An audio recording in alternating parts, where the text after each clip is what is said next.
Hi friends, இன்னைக்கு April 19ஆம் தேதி சனிக்கிழமை. இன்னைக்கு பாண்டியன் ஸ்டோர் சீசன் 2ல என்ன நடக்குதுன்னு சொல்லிட்டு பார்க்கலாமா? இப்போ லேடிஸ் 5 பேரும் சேர்ந்து கிளம்பி ஒரு வேண்டுதலுக்காக அம்பாசமுத்திரம் வரைக்கும் வந்திருக்காங்க. கோமதியும் அரசியும் ஒரு ரூம்ல வந்து தூங்கிட்டு இருக்காங்க. இந்த பக்கம் பார்த்தீங்கன்னா ராஜி, மீனா, அப்புறம் வந்து மயில 3 பேரும் உட்காந்து பேசிட்டு இருக்காங்க. இவங்க ஒரு ரூம்ல வந்து தங்கிட்டு இருக்காங்க.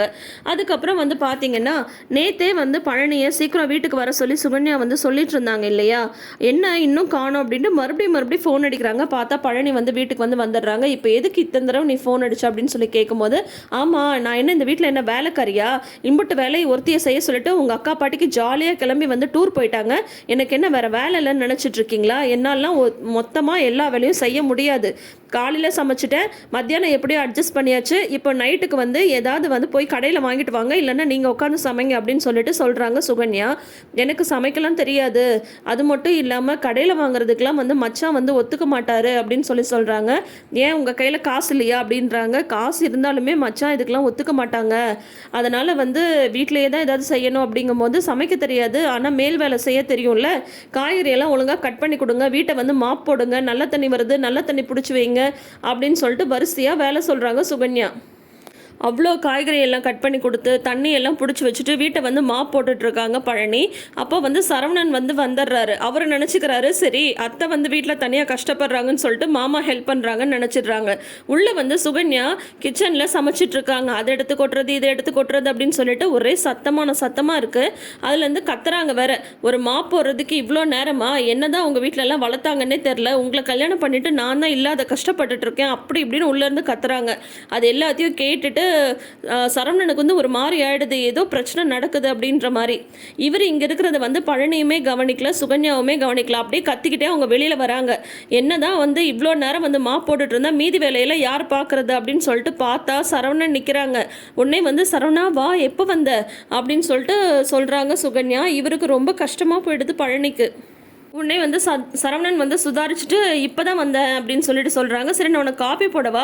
பாரு நான் வேணான்னு சொல்கிறேன், ஆனால் இவர் வந்து கேட்கவே மாட்டேன்றாரு. ஏங்க இந்த மாதிரி நீங்கள் மாப் போட்டுட்டு இருந்தால் எல்லாரும் என்னை பற்றி என்ன நினைப்பாங்க? நான் வேலையெல்லாம் செய்ய வேணான்னு தான் சரவணா சொல்கிறேன், இவர் தான் கேட்கவே மாட்டேன்றாரு அப்படின்னு சொல்லிட்டு அப்படியே பிளேட்டை வந்து மாற்றி போட்டுடுறாங்க.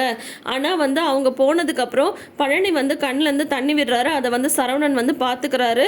உடனே வந்து பார்த்தீங்கன்னா மாடியில் வந்து வழக்கம் போல் பழனி வந்து தூங்கலான்னு போகும்போது சரவணன் வந்து பார்த்தீங்கன்னா பியர் வாங்கிட்டு வராங்க. குடிங்க மாமா அப்படின்றாங்க. அதெல்லாம் வேண்டாம் அப்படின்னு சொல்லும்போது உனக்கும் மனசு சரியில்லை, எனக்கும் மனசு சரியில்லை, கொஞ்சம் குடி மாமா அப்படின்னு சொல்லிட்டு, என்னதான் மாமா உனக்கு அத்தைக்கும் பிரச்சனை அப்படின்னு சொல்லிட்டு கேட்குறாங்க சரவணன். அதுதாண்டா எனக்குமே ஒன்றும் புரியல, வந்ததுலேருந்தே இப்படி தான் கத்திட்டு இருக்கா, கல்யாணம் ஆன முதல் நாள்லேருந்து இது நடந்துட்டுருக்கு. அன்னைக்கு பார்த்தியா எவ்வளோ பெரிய அசிங்கத்தை வந்து பண்ணிட்டா, எனக்கு வீட்டில் இருக்கிறவங்க முகத்தில் முழிக்க கூட கஷ்டமாக இருக்குது, அந்த மாதிரி ஒரு காரணத்தை வந்து சொல்லிட்டா வீட்டில்.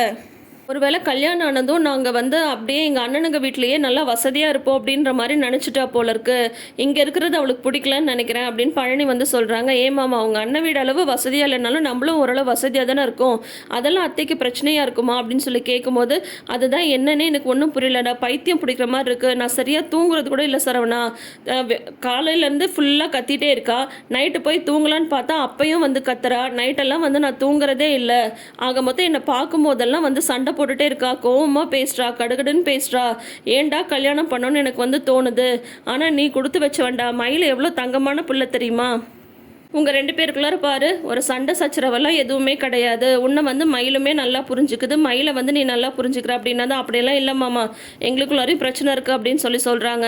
என்னடா பிரச்சனை, என்னடா இப்படி ஒன்று சொல்கிற அப்படின்னதும், அதாவது வந்து சொல்கிற அளவு பெரிய பிரச்சனைலாம் எதுவும் இல்லை மாமா, ஆனால் புருஷன் கொண்டாட்டினா ஏதாவது சின்ன சின்ன சண்டை வரதானே செய்யும், அதை தான் சொன்னேன் அப்படின்னு சொல்லிட்டு சரவணன் வந்து சொல்லிடுறாரு. அதுக்கப்புறம் இங்கே மயில், ராஜி, வந்து மீனா 3 பேரும் உட்காந்து பேசிகிட்டு இருக்கும்போது பார்த்தீங்கன்னா மீனா வந்து அப்படியே யோசிச்சுட்டு தனக்கு தானே சிரிச்சுக்கிறாங்க. என்னக்கா யோசிக்கிறீங்க அப்படின்னு ராஜி வந்து கேட்கும்போது, இல்லை என் வீட்டுக்காரை பற்றி தான் யோசிச்சுட்டு இருந்தேன், நான் வந்து இங்கே இருக்கல பாரு, அவர் வந்து தூங்காமல் இருப்பார், என்னை வந்து ரொம்ப மிஸ் பண்ணுவார் அப்படின்னு மீனா வந்து சொல்கிறாங்க. அப்படியெல்லாம் ஒன்றும் இல்லை, வேணால் வந்து ப்ரூவ் பண்ணி காட்டுங்க அப்படின்னு வந்து ப்ரூவ் பண்ணவா அப்படின்ட்டு செந்திலுக்கு ஃபோன் அடிக்கிறாங்க மீனா. வந்து ஃபோனை வந்து ஸ்பீக்கரில் போட்டுடுறாங்க. அப்போ பார்த்தா மீனா வந்து சொன்ன மாதிரியே, "வாமா நான் உன்னை ரொம்ப மிஸ் பண்ணுறேன். ரூமில் வந்து ஏதோ வெறிச்சுன்னு இருக்கு நீ இல்லாமல். தூக்கமே வரல" அப்படின்னு சொல்கிறாங்க. "உன்னை சரி சரி பக்கத்தில் அக்காலாம் இருக்காங்க நான் வச்சுறேன்" அப்படின்னு தான் அவங்கள வச்சுட்டு, "இந்த மாதிரிலாம் வந்து மிஸ் பண்ணுறியான்னு நீ கேட்ட" அப்படின்னு சொல்லிட்டு சொல்லும்போது, "அதெல்லாம் நாங்கள் எதுவும் கேட்கல மாமா" அப்படின்னு வந்து ராஜி வந்து சத்தமாக சொல்லிடுறாங்க. அப்புறம் அதுக்கப்புறம் சரின்னு சொல்லிட்டு அப்புறம் பேசுகிறேன்ட்டு மீனா ஃபோனை வச்சிடுறாங்க. அதுக்கப்புறம் மயிலை வந்து இவங்க கிண்டல் பண்ணுறாங்க. "நீங்களும் வந்து சரவணன் மாமா உங்களை மிஸ் பண்ணுறாங்களான்னு சொல்லிட்டு கேளுங்கக்கா கேளுங்கக்கா" அப்படின்னு சொல்லிட்டு 2 பேரும் சொல்கிறாங்க. மயில் வந்து பயந்துட்டு தான் இருக்காங்க. ஃபோன் பண்ணாலும் எடுக்கிறாரா என்னமோ தெரியலையே அப்படின்ட்டு. அதே மாதிரி ஃபோன் அடிக்கும்போது சரவணன் எடுக்கிறது இல்ல. அதிக வேலை இருந்திருக்கும், அதனால தூங்கிட்டு இருப்பாரு அப்படின்னு சொல்லிட்டு மயில் சமாளிச்சிடுறாங்க. இருந்தாலும் உள்ளுக்குள்ள அவங்களுக்கு கஷ்டமா இருக்கு. அடுத்தது ராஜி கால் பண்றாங்க கதிருக்கு. வழக்கம் போல் 2 பேரும் எதிரும் புதிருமா வந்து சண்டை போட்டுக்கிறாங்க. ஸ்பீக்கரில் தான் போட்டு பேசுகிறாங்க. அதை பார்த்துட்டு மயில் வந்து, "என்னது இது, இவங்க 2 பேரும் புருஷன் பொண்டாட்டி மாதிரியே இல்லையே, இப்படி சண்டை போட்டுக்கிறாங்க" அப்படின்னதும், "அவங்க கேரக்டரே அப்படிதாங்க" அப்படின்ற மாதிரி மீனா சொல்லி சமாளிக்கிறாங்க. இன்னைக்கு எபிசோடு முடிஞ்சிருக்கு. நாளைக்கு ப்ரமோக்காக எத்தனை பேர் வெயிட் பண்ணுறீங்கன்றதை மறக்காமல் கமெண்ட் செஷனில் சொல்லுங்கள். நாளைக்கு ப்ரமோவில் ஏதாவது ட்விஸ்ட் இருக்குமா, அரசியை வந்து குமார் ஏதாவது கடத்திட்டு போய் கல்யாணம் பண்ணிடுவாரா, இல்லை என்ன நடக்க போகுது அப்படின்றலாம் தான் அடுத்த வாரம் எபிசோட்ஸாக வந்து இருக்க போகுது. ஏன்னா இவங்க லேடிஸாக தான் கிளம்பி கோயிலுக்கு வந்து வந்திருக்காங்க. சுகன்யா இந்நேரம் வந்து குமார்கிட்ட வந்து சொல்லியிருப்பாங்க இந்த மாதிரி அவங்க கோயிலுக்கு போயிருக்காங்கன்னு சொல்லிட்டு. ஸோ குமார் வந்து எந்த விதமான ஒரு நடவடிக்கை எடுக்கவும் வந்து கண்டிப்பாக தயாராக தான் இருக்காரு. என்ன நடக்குதுன்னு வெயிட் பண்ணி பார்ப்போம். தொடர்ந்து அப்டேட்ஸ்க்கு நம்ம சேனலை சப்ஸ்கிரைப் பண்ணிக்கோங்க. நோட்டிஃபிகேஷன் பெல் ஐக்கானில் ஆல் சிம்பல் கிளிக் பண்ணிக்கோங்க. தேங்க்யூ.